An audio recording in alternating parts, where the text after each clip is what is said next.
I am tired of this marriage. I want a divorce so I can start a fresh life with my mistress. Billionaire signed his pregnant wife's death papers for his mistress, unaware the doctor was her brother. He signed the papers without looking back. Not just any papers, his pregnant wife's death consent. A life erased with ink, while the woman beside him smiled. He wasn't supposed to be at the hospital that night. She wasn't supposed to survive the surgery. And the doctor wasn't supposed to read the name twice. He believed money could clean blood. That power could silence guilt. That a child growing inside her was a problem he could legally remove. He thought he was closing a chapter. What he didn't know was that the man holding the scalpel wasn't just a doctor following orders. He was her brother. And now the billionaire isn't just a husband who betrayed his wife. He's a man who signed his own downfall. Because when blood recognizes blood, someone always pays, and it's never who expects it. Before we begin the story, tell us in the comments where you are watching from and what time it is in your country. If emotional stories of fate, kindness, and unexpected truth move you, subscribe to the channel and stay with us. Rain streaked down the glass walls of the private hospital in Ikoyi, Lagos, blurring the city lights into trembling lines as Nana Egwa stood in the corridor with his jacket folded over one arm. The smell of antiseptic cut through the air, sharp and unforgiving, clinging to his lungs with every breath. Nurses passed quietly, their shoes whispering against polished floors, careful not to meet his eyes. He didn't pace. He didn't ask questions. His stillness felt deliberate, almost rehearsed, like a man waiting for paperwork to catch up with a decision he had already made. But what exactly was he waiting to finish? A clipboard slid into his hands, the paper crisp, official, heavy with finality. The words were framed politely: risk, complication, authorization, as if language could soften what the ink was meant to do. Nana skimmed it the way he skimmed contracts worth billions, eyes trained to find signatures, not consequences. As the first son of his family, control had been drilled into him since childhood. Hesitation was weakness. Emotion was noise. The pen rested between his fingers, familiar, obedient, ready, and in that moment, he did not feel like a husband at all. Behind thick operating room doors, Chioma Ajibo lay unconscious beneath blinding white lights, her body heavy with pregnancy and silence. Machines hummed steadily, indifferent to love, betrayal, or fear. Her swollen belly rose and fell faintly with assisted breath, holding a child that had never been asked whether it wanted to be born into this war.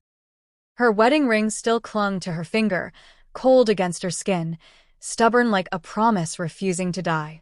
She had walked into this hospital believing she would walk out a mother, unaware that her life was now measured in ink strokes.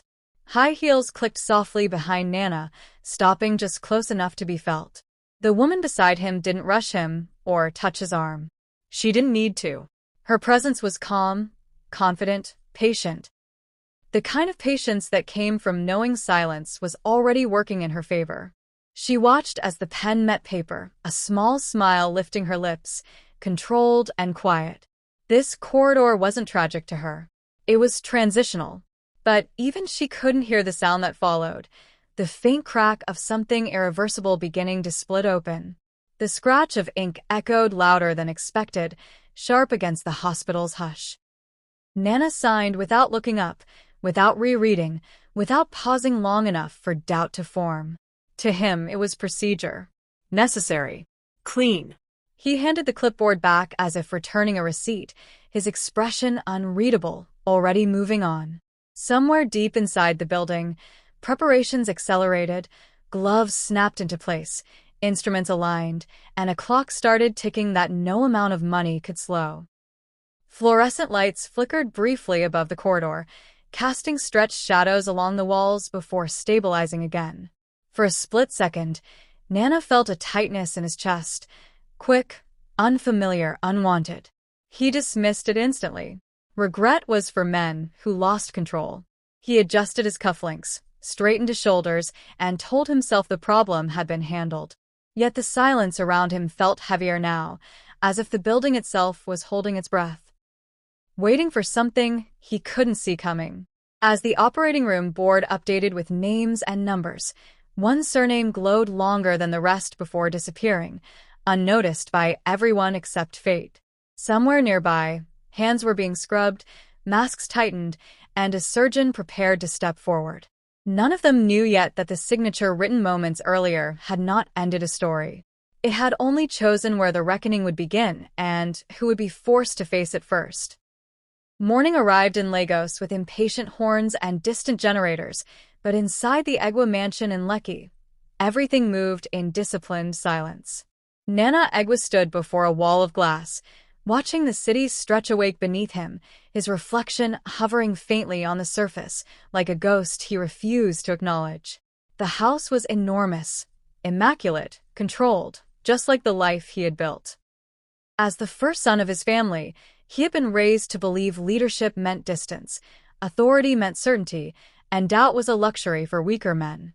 Yet even as sunlight flooded the room, something felt unfinished, like a door he had closed without checking what was on the other side. A housekeeper placed breakfast on the table and retreated without a word, the clink of cutlery echoing louder than it should have. Nana barely touched the food, scrolling through his phone instead, reviewing market updates and pending deals as if numbers could drown out everything else. No missed calls from the hospital. No updates. Just silence.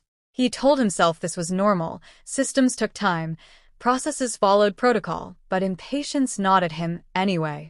He had signed. Things were supposed to move forward. So, why did the stillness feel like resistance?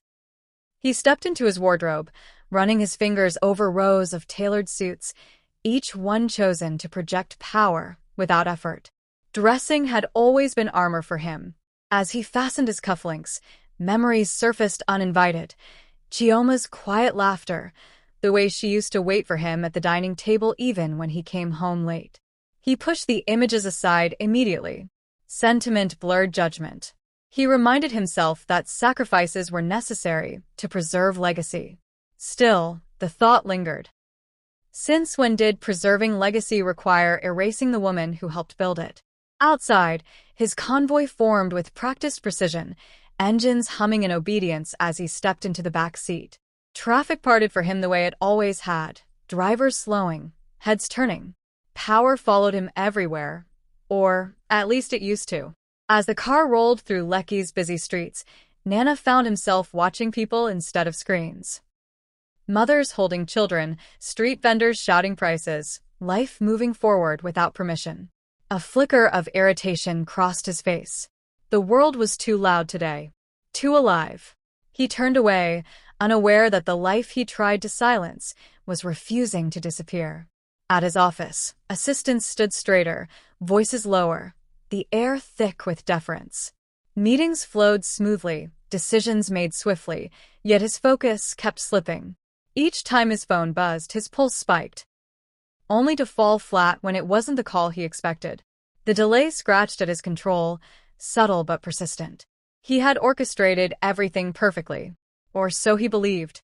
Somewhere in the back of his mind, a question formed that he refused to ask. What if control had already slipped from his hands? By midday, a faint headache pulsed behind his eyes as he dismissed another meeting early. Power usually brought clarity. Today, it brought noise. He replayed the hospital corridor in his mind. The pen, the paper, the quiet. He had not looked back. That was strength. That was leadership. Yet the memory felt heavier now, as if the act he believed was clean had left residue he couldn't wash off. He tightened his jaw, forcing the thought away, unaware that denial was already cracking. As evening shadows stretched across his office floor, Nana sat alone, city lights flickering to life below his window. The silence he had engineered followed him everywhere now, pressing closer with each unanswered hour. Somewhere, something was unfolding without his permission. He could feel it, not as fear yet, but as disruption. And for a man who had built his world on certainty, that disruption was the first warning that his story was no longer moving in the direction he had signed for. Morning light crept softly into the hospital room, sliding across pale walls and settling on Chioma Ajibo's face as her eyes fluttered open. The air smelled of disinfectant and something metallic, and the steady hum of machines filled the silence, like a warning she couldn't yet understand. Her body felt heavy, foreign, as if it no longer fully belonged to her. Instinctively, her hand moved to her belly. The warmth was still there. The shape was still there.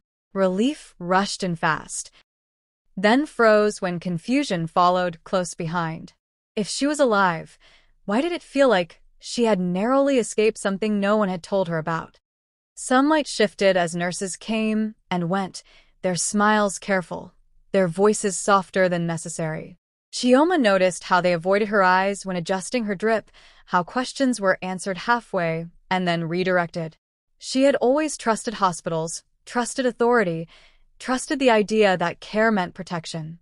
But now, lying still beneath thin sheets, she sensed distance instead of safety. Her pregnancy had turned her into something fragile and inconvenient, a responsibility passed around quietly rather than embraced. And the more she watched their movements, the clearer it became. Someone had wanted her silence more than her survival. The memory of her home crept in uninvited. The quiet mansion, the long corridors, the way Nana's presence had gradually thinned until it felt like living beside a shadow. She remembered the moment she told him she was pregnant, the brief smile that never reached his eyes, the way the conversation ended too quickly. What should have brought them closer had pushed him further away. Now, staring at the ceiling, Chioma felt the weight of that distance settle on her chest. Had her pregnancy stopped being a blessing the moment it complicated someone else's plans? A sudden kick from inside her belly snapped her back into the present, sharp and insistent. Chioma gasped softly, one hand gripping the sheets as emotion surged through her. That movement wasn't just life, it was resistance. Tears filled her eyes, hot and unstoppable, as she realized how close she and her child had come to being erased without a fight. Her body had carried fear quietly for months, absorbing neglect and unspoken rejection, and still it had held on. The thought hardened something inside her. If her own life could be treated as disposable, then protecting this child would require more than patience. The room grew warmer as the afternoon sun climbed higher, beads of sweat forming along Chioma's temples. She shifted carefully, discomfort rippling through her abdomen, and remembered the nurse's hesitation during her last appointment, the rushed scans, the unexplained urgency. The signs had been there, scattered like breadcrumbs she hadn't known how to read. Now, lying awake with time to think, the pieces began to connect in ways that made her pulse race. Someone had been in a hurry. Someone had wanted decisions made without her voice. Fear crept in slowly, not as panic, but as awareness. Chioma understood then that motherhood had pushed her into danger she hadn't chosen. Her pregnancy wasn't just ignored, it had been negotiated, discussed, possibly signed away.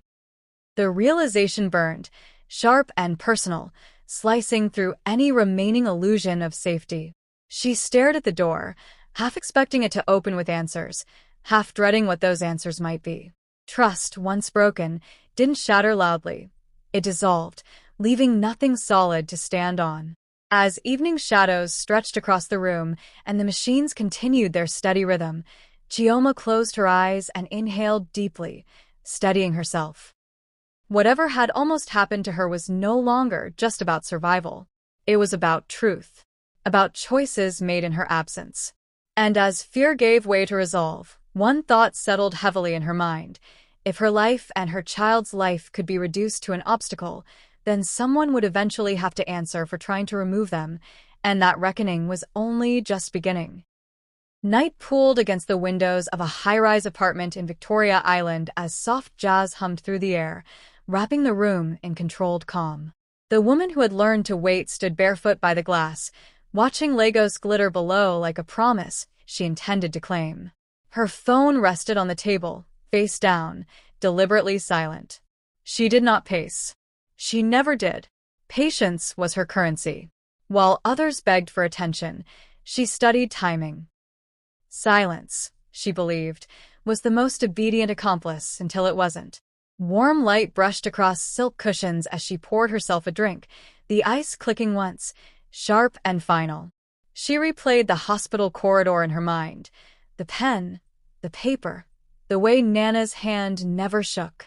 That steadiness had reassured her. It meant commitment without conversation. She had never asked him to choose.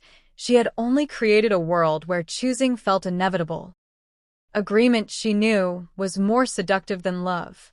Yet as the city breathed below her window, a faint unease flickered. Silence worked best when nothing unexpected survived. The phone vibrated at last, a brief pulse against the glass. She read the message once, eyes scanning quickly, then deleted it without ceremony. Not finished. Not yet. The words settled heavy in her chest. This wasn't failure, just delay. Silence came in stages. First confusion, then isolation, then inevitability. She had watched it happen before, watched women shrink into compliance when their world grew quiet. Still, she tightened her grip on the glass, feeling something unfamiliar press against her confidence. What if inevitability had misjudged its timing? She moved through the apartment slowly, fingertips grazing expensive furniture as if rehearsing ownership. She imagined a different future filling these rooms, her future. Charity events. Introductions that began with her name beside his. Lagos society rewarded women who arrived softly, as if fate had carried them in. Babies complicated that story. Sympathy complicated it further. The thought crossed her mind like a shadow, short, unwelcome, and she pushed it away. Control required clarity. Doubt was a luxury she could not afford tonight. Thunder rolled faintly outside, rain tapping the windows like impatient fingers. She paused, listening, suddenly aware of how quiet the apartment felt beneath the music. No laughter. No history. No interruptions. The emptiness should have felt like freedom, but instead it pressed inward. She checked her phone again, scanning for loose ends, unread messages, anything she might have missed. Secrets demanded maintenance. Neglect turned them into liabilities. Across the city, she imagined Chioma lying still in a hospital bed, confused, frightened, alone. The image brought no joy, only confirmation. This was how power moved. Quietly. Cleanly. Someone always lost so someone else could rise. She had promised herself long ago that she would never be the one erased. Still, the question returned, sharper now. Why did winning suddenly feel heavier than it should? As midnight crept closer and the music faded into silence, she lay back on the bed staring into darkness, rain intensifying against the glass. Somewhere, machines hummed and decisions unfolded beyond her reach. She believed the silence she had engineered would hold. She believed the ink had done its work. But even as she closed her eyes, a truth hovered just out of sight. Silence, once broken, never shatters gently, and when it does, it cuts the ones who waited the longest. A shrill ringtone cut through the quiet of a modest apartment in Surulere, dragging Dr. Nana Egwu out of sleep as rain tapped urgently against the windows. He sat up slowly, heart already racing before his mind fully caught up, the glow of his phone painting the ceiling in pale blue. Midnight calls were never routine. The city didn't wake surgeons at this hour for anything gentle. Outside, a generator coughed to life, and somewhere nearby a car alarm wailed briefly before dying down. The message was short, clipped, heavy, emergency case, private hospital, immediate presence required. As he swung his legs off the bed, a sense of unease settled deep in his chest. Why did this feel less like a request and more like a summons? Cold water splashed against his face as he leaned over the sink, studying his reflection under harsh light. Years of training stared back at him. Steady eyes, controlled movements, a man used to pressure. He pulled on scrubs with practiced speed, fingers moving automatically while his thoughts drifted to the kind of cases that came wrapped in secrecy. High-profile patients meant influence. Influence meant shortcuts. As he grabbed his keys, thunder rolled overhead, rattling the windows just enough to raise the hairs on his arms. He told himself this was just another night, but his body didn't believe the lie. The drive toward Ikoyi was eerily smooth, roads slick and shining under streetlights like polished steel. Lagos felt subdued, holding its breath between storms. Nana focused on the road, but his mind replayed the tone of the call. Urgent without explanation, respectful without warmth. As he approached the hospital gate, security waved him through instantly, no paperwork, no delays. That alone was a warning. Hospitals asked questions. Tonight, they opened doors. His grip tightened on the steering wheel as the gates slid shut behind him, sealing him into something he hadn't agreed to yet. Inside, the hospital smelled sharper than usual, disinfectant cutting through the air like a blade. Nurses moved quickly, voices low, eyes avoiding his as he passed. A file was placed in his hands almost immediately, thin but heavy with implication. He walked briskly toward the operating wing, skimming details without slowing. Female patient, advanced pregnancy, internal complications, consent already signed. Already signed. The words snagged in his mind, tugging hard enough to slow his steps. Who signed for a pregnant woman at midnight, and why the rush? The corridor lights buzzed softly overhead as Nana stopped beneath one, flipping the file open more carefully now. The name stared back at him, letters stark and unmistakable against the page. Chioma Ajibo. The world seemed to tilt, the hospital stretching and narrowing all at once. His breath caught sharply, memories crashing in without permission, shared childhood mornings, laughter, promises made when their parents were gone. This wasn't just a patient. This wasn't just a case. Fate had dragged blood into a room built for detachment, and nothing about this night would remain neutral again. A nurse cleared her throat gently, asking if he was ready, unaware she had just shattered his reality. Nana nodded automatically, professionalism snapping back into place like armor. He followed her toward the operating theater, footsteps echoing too loudly on polished floors. With every step, questions multiplied. Why hadn't Chioma called him, who had decided this was an emergency? What exactly had been signed in her name? He scrubbed his hands in silence, water running hot and relentless, as if heat could wash away the dread pooling in his chest. As he pulled on gloves and adjusted his mask, Nana glanced once at the operating room doors, fully aware that behind them lay more than a medical challenge. A monitor beeped steadily, marking fragile time with mechanical patience. Somewhere in this building, someone believed this surgery would quietly solve a problem. Somewhere else, silence was being mistaken for safety. Nana stepped forward, heart pounding, knowing that once he crossed that threshold, the oath he lived by would collide head-on with blood, and there would be no clean way out. Bright surgical lights snapped on one by one, flooding the operating room with a cold intensity that erased every shadow as Nana Egwu stepped fully inside. The air was sharp with antiseptic, biting at his senses, while machines hummed steadily, indifferent to the lives tethered to their rhythm. Nurses moved with rehearsed efficiency, steel trays glinting under the lights, gloves snapping into place. On the operating table lay a motionless form draped in blue, her breathing shallow but present. Nana adjusted his gloves, grounding himself in routine. Until the sheet was pulled back slightly, revealing her face more clearly, and his body reacted before his mind could catch up. Recognition hit like a physical blow. The curve of her brow, the faint scar near her temple from a childhood fall he still remembered cleaning up himself. Even unconscious, Chioma Ajibo was unmistakable. The room seemed to shrink around him, memories flooding in fast and unfiltered. Shared school runs, whispered promises after their parents' burial, the day he watched her walk down the aisle believing she was safe. His hands hovered for a fraction of a second, trembling despite his training. This was not supposed to happen. Blood was never meant to lie this helpless beneath his scalpel. The heart monitor continued its steady beep, anchoring the room in reality as Nana forced himself to breathe.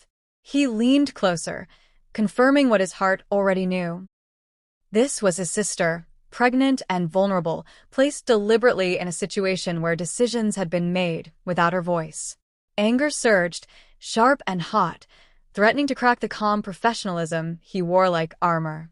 He glanced back at the file, reading between the lines now, seeing urgency where patience could exist, risk exaggerated, timelines compressed. Someone wanted this done fast. Quiet. Final. A nurse adjusted in 4-line, unaware the atmosphere had shifted from clinical to combustible. Nana's mind raced, stitching together fragments. Chioma's silence, the midnight timing, the consent already signed. This was a medicine doing its job. It was power wearing a white coat. His jaw tightened as the realization settled. Someone with influence had decided Chioma's life was expendable. The thought made his stomach twist. He imagined the hand that signed those papers, confident and clean, believing money had already settled the matter. Nana shifted his focus to Chioma's abdomen, the subtle rise beneath the sterile drape signaling life still fighting to remain. 2 heartbeats pulsed faintly through the monitor, fragile, stubborn, refusing to disappear on schedule. Relief flickered briefly, chased instantly by fear. Saving her would mean challenging orders, bending protocol, and stepping into a storm he might not survive professionally. Failing her would mean betraying blood. The room felt suddenly too small to contain the weight of the choice forming in his chest. Sweat gathered beneath his cap despite the chill, his grip tightening on the instruments as he steadied himself. Years of training echoed in his head, rules, hierarchy, obedience, colliding violently with childhood vows and buried grief. This was the moment where paths split. One led to safety through compliance. The other led straight into danger through defiance. Nana inhaled slowly, grounding himself in the sound of machines, the smell of disinfectant, the undeniable truth of flesh and breath beneath his hands. Neutrality was no longer an option. As he signaled for the procedure to continue under his direct control, something hardened inside him. Not fear, not rage, but resolve. Blood had recognized blood, and it demanded an answer. Somewhere beyond these walls, people believed Chioma's story was already finished. Nana knew better now. He leaned forward, eyes locked on his sister, fully aware that whatever he chose in the next moments would not only decide her fate, but would ignite a reckoning that no signature could stop. The heart monitor's rhythm grew louder in Nana Egwa's ears, each beep landing like a question he could no longer avoid. He shifted his stance beside the operating table, the weight of the room pressing in from all sides, lights glaring down as if demanding an answer. Instruments lay arranged with mechanical precision, yet nothing about this moment felt orderly. Beyond these walls were rules, signatures, and expectations written by powerful hands. On this table lay his sister, carrying a life that had already been negotiated away. The contrast was unbearable, and it forced him to confront a truth he had spent his career avoiding. Medicine was never as neutral as it pretended to be. A memory surged without warning. Chioma as a child, gripping his sleeve in a crowded market, trusting him completely to keep her safe. That trust echoed now, heavy and accusing, as he looked at her still form. He felt it settle into his bones. If she died here, obedience would be the weapon, not fate. The oath he had sworn felt suddenly inadequate, stripped of its ceremonial comfort. This wasn't about policy or protocol anymore. It was about whether he would allow procedure to become a shield for cruelty or break ranks to protect blood. The operating room hummed on, indifferent, while Nana's thoughts collided violently. He reviewed the scans again, slower this time, seeing details that had been rushed past earlier. The risk was real, but not final, not unavoidable. Someone had framed urgency where patience could save 2 lives. That realization ignited something fierce and dangerous inside him. This wasn't a mistake. It was orchestration, and the knowledge sharpened his focus, turning fear into clarity. Sweat gathered along his temples as he adjusted his gloves, the latex stretching softly under tension. He felt eyes on him, nurses waiting, trusting his authority, unaware of the storm behind his calm exterior. Nana straightened his shoulders, steadying his breath. Leadership, he realized, wasn't about following the loudest instruction. It was about standing alone when silence demanded compliance. The room seemed to pause with him, as if the machines themselves were waiting to see which way he would fall. A quiet resolve settled into his chest, heavy but grounding. He knew the consequences before he chose them: scrutiny, threats, careers ending quietly in hallways like this one. Powerful men did not lose without retaliation. Yet the alternative was unbearable. If Chioma died tonight, he would carry that silence forever, no matter how clean the paperwork looked. That future felt darker than any punishment others could design for him. He leaned closer to the operating table, anchoring himself in the reality of skin, breath, and fragile heartbeat. This was why he had become a doctor, not to serve influence, but to protect life when it stood most exposed. He adjusted the plan in his mind, mapping a slower, more precise approach, one that defied the urgency written on paper. It was a risk, a dangerous one, but for the first time since entering the room, his hands stopped trembling. As Nana lifted his gaze and prepared to act, a hard truth settled with quiet certainty. Once this choice was made, there would be no turning back. Saving his sister would not just defy a signature. It would challenge the illusion that power could dictate who deserved to live. The machines continued their steady count, time slipping forward regardless of fear. And in that relentless rhythm, Nana crossed an invisible line, knowing that whatever came next would reshape every life connected to that operating room. Cold air settled deeper into the operating room as Nana Egwis shifted his weight, the sterile floor firm beneath his feet, anchoring him to a decision that could no longer be delayed. He reached for an instrument with deliberate calm, the metal cool against his gloved fingers, and felt the room lean in with him. The machines hummed, steady and unbothered, as if daring him to choose speed over care. Outside this room, signatures waited to be honored. Inside it, blood waited to be defended. The contrast sharpened his focus until everything else fell away, but which side would he step toward? Bright light washed over Chioma Ajibo's body as he adjusted the angle of the lamp, revealing the subtle strain beneath her skin, the quiet effort her body was making just to remain present. The monitors flickered, tracing two fragile rhythms that refused to align with the urgency written on paper. Nana slowed his movements intentionally, recalculating, resisting the invisible push to hurry. Every extra second felt like rebellion. Every careful breath felt like defiance. He knew the rules he was bending were designed to protect systems, not souls, and systems would not forgive this easily. Sweat traced a line down his spine despite the chill, and his mind raced through consequences like a storm of flashing lights, investigations, suspended licenses, threats whispered behind closed doors. Powerful men did not lose quietly. Yet louder than fear was the memory of Chioma's trust, the way she had always believed he would show up when it mattered most. Obedience would keep him safe tonight. Blood would not. But safety built on betrayal was a cage he could never leave, and he felt its bars closing in. A nurse glanced at him for direction, eyes searching his masked face for certainty, and Nana answered with a steady nod that disguised the earthquake inside him. He adjusted his plan silently, choosing precision over speed, patience over compliance. The room followed his lead, unaware that the course had just shifted. In that moment, authority changed hands, not through rank or paperwork, but through resolve. The surgery was no longer following instructions. It was following conscience, and conscience rarely came with protection. The incision progressed carefully, controlled, each movement measured against the monitor's response.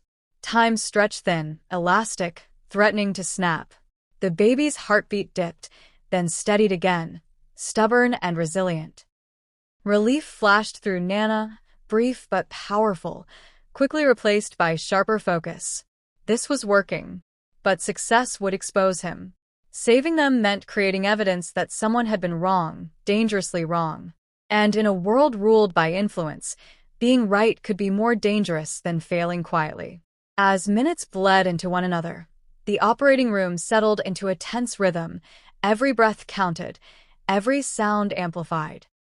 Nana felt the weight of his choice settle fully now, heavy but clarifying. There would be questions. There would be consequences. But there would also be life. He had crossed the line that separated obedience from courage, and there was no stepping back without losing himself entirely. When the monitors finally stabilized into a stronger, steadier pattern, Nana allowed himself a single, shallow breath of relief before locking his focus again. The hardest part was not over. Saving Chioma and her child was only the beginning. Beyond these walls waited silence, retaliation, and a truth that refused to stay buried. As he continued the procedure, one certainty hardened in his chest. Obedience had almost killed them, and blood had just rewritten the outcome. The operating room exhaled in stages, tension loosening its grip as the machine settled into a steadier rhythm, and the sharp urgency in the air softened into cautious relief. Nana Egwer removed his gloves slowly, feeling the weight drain from his hands while his pulse still hammered against his ribs. Chioma Ajibo lay motionless but alive, her breathing deeper now, her body responding to care instead of surrender. The baby's heartbeat pulsed strong and defiant through the monitor, a quiet insistence that refused to be erased. Relief surged hot and sudden, but it was quickly chased by a colder truth. Survival was only half the battle. Recovery lights glowed dimmer than the operating lamps as Chioma was wheeled out, her face pale but peaceful, lashes fluttering faintly as consciousness hovered just out of reach. Nana followed at a careful distance, his eyes scanning every corner of the corridor, every passing face. This hospital no longer felt neutral. It felt watched. The walls seemed closer now, as if secrets were already pressing against them, searching for air. He knew the wrong sentence, spoken too early, could undo everything he had just protected. Paperwork surfaced almost immediately, forms sliding across desks, language shifting subtly to accommodate a new reality. Complications were reframed. Timelines softened. Outcomes adjusted just enough to prevent questions from forming. It wasn't a lie, but it wasn't the full truth either. In this world, truth traveled best when it wore disguise. Nana guided the process carefully, understanding that silence had changed roles. What once threatened Chioma now shielded her. Still, silence was fragile, and fragility invited pressure. In the recovery room, Chioma stirred more fully, a soft crease forming between her brows as awareness returned. Her hand moved instinctively to her belly, fingers pressing gently, then freezing as she felt movement beneath her palm. Tears gathered at the corners of her eyes, confusion mixing with gratitude and fear. She looked around slowly, sensing that something enormous had passed without explanation. Nana met her gaze briefly, offering no words, only presence. Answers would come later. Tonight, survival came first. Outside the ward, nurses lowered their voices, glances lingering half a second too long whenever Chioma's name surfaced. Files were reviewed twice. Hallway conversations paused when certain footsteps approached. Secrets leaked through behavior long before they reached mouths. Nana felt it building. The tension, the curiosity, the quiet realization that something had gone off script. A life that wasn't meant to continue had refused to end, and that refusal was already making noise. Across Lagos, confidence rested on a signature already written, waiting for confirmation that never arrived. Hours stretched uncomfortably, and silence began to feel less like completion and more like delay. In places where power expected obedience, delay was dangerous. Nana understood that every minute Chioma lived increased the cost of keeping her alive. The lie protecting her now had an expiration date, and when it expired, it would not do so gently. As night settled again over the city and hospital lights dimmed into uneasy calm, Nana stood alone at the corridor window, watching rain streak down the glass. The life had been saved. The lie was breathing. But lies inhaled truth whether they wanted to or not. Somewhere, questions were forming. Somewhere, confidence was cracking. And Nana knew with sinking clarity that the quiet he was guarding could not last forever, because living stories always find a way to speak. Morning crept into the Egwa mansion with deceptive calm. sunlight sliding across marble floors and expensive furniture, as if nothing in the world had shifted. Nana Egwa stood alone in his private study, staring at the city through glass that had always made him feel untouchable. The air smelled faintly of polished wood and stale ambition.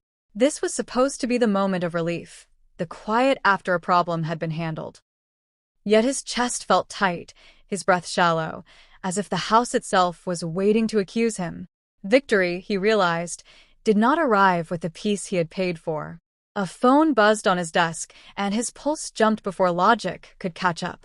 He grabbed it too quickly, eyes scanning the screen, only to feel irritation replace anticipation. No hospital update. No confirmation. Just messages about meetings and markets that suddenly felt irrelevant. He checked the time again, jaw tightening. Systems were meant to move efficiently when money spoke. Delays meant resistance. And resistance, in his world, meant someone had failed to follow instructions. He poured himself a drink, the liquid catching the light as it filled the glass, and swallowed without tasting. The burn did nothing to quiet the noise in his head. Images crept in against his will. The pen moving, Chioma's stillness, the way he had not looked back. He had told himself that was strength. Now it felt more like avoidance. He set the glass down harder than necessary, the sound echoing sharply through the room, breaking the illusion of control he clung to. Outside, his convoy idled, engines humming patiently as if waiting for orders he no longer felt confident giving. Nana stepped onto the balcony, the humid Lagos air wrapping around him, alive and relentless. Life continued everywhere he looked, vendors shouting, children laughing, traffic crawling forward without his permission. It irritated him. The world was moving on too easily. Somewhere, something he had tried to erase was still breathing, and the city seemed to know before he did. By midday, unease hardened into suspicion. He replayed the hospital corridor in his mind, noticing details he had dismissed: the doctor's lack of deference, the nurse's careful tone, the absence of reassurance. Confidence began to crack along its edges. He had assumed money guaranteed outcomes. But money only bought cooperation, not conscience. The thought unsettled him deeply. What if someone had chosen differently? A call finally came, but the voice on the other end carried no finality. Words like ongoing and monitoring floated through the conversation, vague and unsatisfying. Nana's grip tightened on the phone. Ongoing meant unfinished. Unfinished meant exposure. For the first time, fear surfaced, clearly enough to be named. The victory he expected was hollow, and the silence he engineered now felt hostile, like a room closing in. As evening shadows stretched across the walls and the city lights flickered on below, Nana sat alone, staring into a future he could no longer predict. Control was slipping, slow but undeniable. Somewhere, the story had changed direction without his consent. And in that realization, a new truth settled heavily in his chest. When power fails to deliver silence, it delivers consequences instead, and his were just beginning to wake up. The first crack appeared without noise, the way reputations usually break before they fall. Nana Egwa noticed it in the pauses. Calls returned hours later instead of minutes, meetings rescheduled without explanation, assistants avoiding his eyes. Lagos had its own instincts. It could sense when power was bleeding, and it adjusted fast. He sat in his office staring at framed awards that once felt permanent, now looking like borrowed trophies. Nothing had been announced, nothing confirmed, yet something had shifted beneath his feet, and the ground no longer felt loyal. Whispers began to circulate through corridors he didn't control. A driver mentioned a nurse speaking too carefully. A business associate asked a question that wasn't really a question. Silence had started attracting attention instead of hiding it. The same discretion Nana relied on now worked against him, sharpening curiosity rather than dulling it. He felt it tightening around his name, reshaping it quietly from authority into suspicion. Karma didn't arrive dramatically. It arrived observant, patient, and thorough. Across the city, the woman who once smiled beside the ink felt the temperature change first. Invitations stopped. Phones rang less. When they rang, voices sounded cautious, distant. She replayed every step she had taken, searching for cracks she might have missed. Power had always felt solid when she stood close to it. Now it felt slippery, unreliable. She had planned for Chioma's absence, not her survival. And survival, she realized too late, created witnesses. Then the truth found air. Not as a confession or a courtroom drama, but as certainty. Someone talked. Someone always did. Details surfaced in fragments. A rushed consent, a surgery that didn't add up, a woman who lived when she wasn't meant to. The story rearranged itself around one undeniable fact. Nana Egwa had signed papers intended to erase his pregnant wife. In a city that tolerated excess but despised cruelty, that line mattered. The reaction was swift and unforgiving. Social circles closed ranks, not to protect him, but to distance themselves. Statements were issued. Partnerships quietly dissolved. Men who once praised his leadership now spoke carefully about ethics and values, drawing invisible lines he could not cross back over. Nana tried to speak, to explain, but explanations sounded like excuses in a world that had already decided. Influence evaporated faster than wealth could replace it. Isolation crept in like a slow infection. The mansion grew quieter, the halls echoing with memories he couldn't outrun. Regret arrived not as relief, but as punishment, relentless and sharp. He replayed the moment of the signature again and again, understanding now that efficiency had disguised cruelty. Karma had not knocked. It had entered silently, rearranging everything he thought was permanent, and it was not finished yet. As investigations loomed and his name shifted from respect to warning, one truth settled with brutal clarity: this was not misfortune. It was consequence. Lagos moved on quickly, but it did not forget. And Nana Egwu, once untouchable, now understood the lesson no power prepares you for. When karma refuses to stay quiet, it speaks through everything you can no longer control. Morning returned to Lagos without ceremony, sunlight spilling across the hospital room where Chioma Ajibo lay awake, fully present now, her breathing slow and steady. The machines beside her hummed softly, no longer threatening, more like witnesses to what had failed to happen. She placed her hand over her belly and felt a firm, deliberate movement that sent a quiet shiver through her chest. Life had stayed. Against plans signed in confidence and decisions made in silence, life had stayed.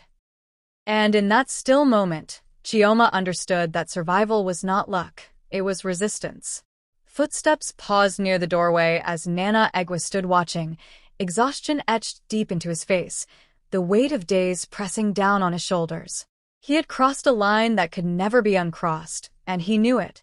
Saving his sister had not made him powerful, but it had made him honest with himself. Whatever consequences waited beyond these walls, scrutiny, retaliation, exile, he would face them without apology. Some choices stripped a man of comfort but gave him peace, and for the first time since that midnight call, his conscience was quiet. Across the city, the Egwa mansion sat untouched by celebration, its gates closed not for protection but for shame. Nana Egwa moved through its halls like a visitor, surrounded by luxury that no longer recognized him. Wealth remained, but authority had thinned. Respect had dissolved. He finally understood what no boardroom ever taught him, that legacy was not built on dominance, but on the lives you refused to destroy when you had the power to do so. Lagos absorbed the story the way it absorbed everything else, quickly, loudly, permanently. It moved through offices, markets, churches, and late-night conversations, reshaped but never softened. People spoke less about scandal and more about warning. A man tried to erase a woman. A woman lived. And the city quietly adjusted its understanding of what power was allowed to do without consequence. Days later, Chioma stepped into sunlight again, moving carefully but upright, her hand resting protectively over her belly. She was no longer defined by marriage, wealth, or proximity to influence. Motherhood had rewritten her priorities, sharpening her instincts and strengthening her spine. Whatever awaited her, public judgment, rebuilding, uncertainty. She would meet it awake, not silenced, not disposable. The woman who once smiled beside the ink faded into irrelevance, not punished loudly, but erased slowly. Ambition built on another woman's destruction had left nothing solid behind. When truth arrived, it did not announce itself. It simply removed protection. And without protection, there was nowhere left to stand. As life surged forward, indifferent yet wiser, one truth settled into every place this story touched. Greed cannot outrun blood. Signatures do not silence truth. And power, when abused, becomes its own executioner. Some betrayals end in death. Others end in exposure. This one ended in truth, alive, breathing, undeniable, reminding anyone willing to listen that every choice writes a future, and some ink never fades.